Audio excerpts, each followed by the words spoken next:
stock market loses 90% of its value, and America faces another unforeseen disaster. The nation's banks begin to fail.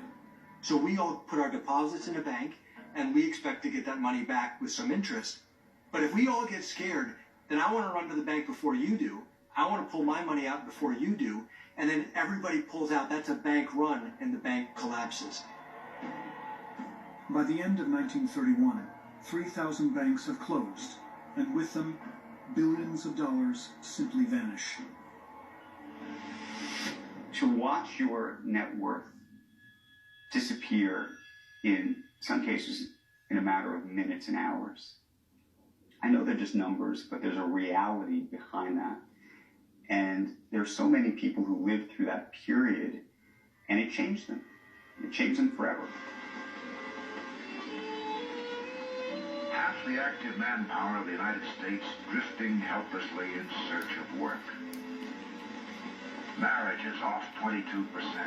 Birth rate down sharply. Suicide rate 40% higher.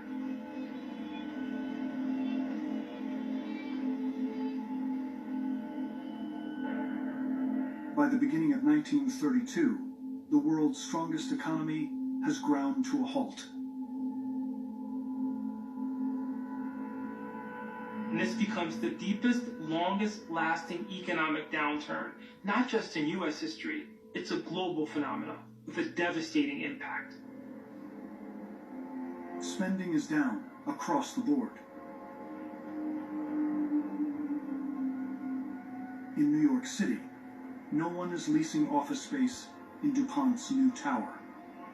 The press is calling it the empty State Building. The news from his car company is even worse.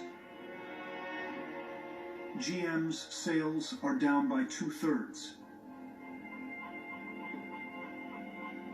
And Walter Chrysler is doing just as badly.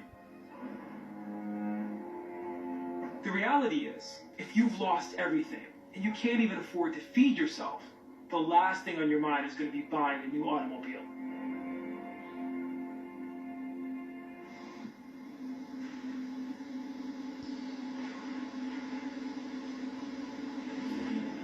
Henry Ford initially believes he's well positioned to ride out the Depression.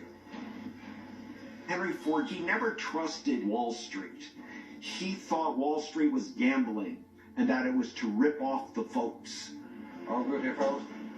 So when the Great Depression hit and every company's stocks are going downwards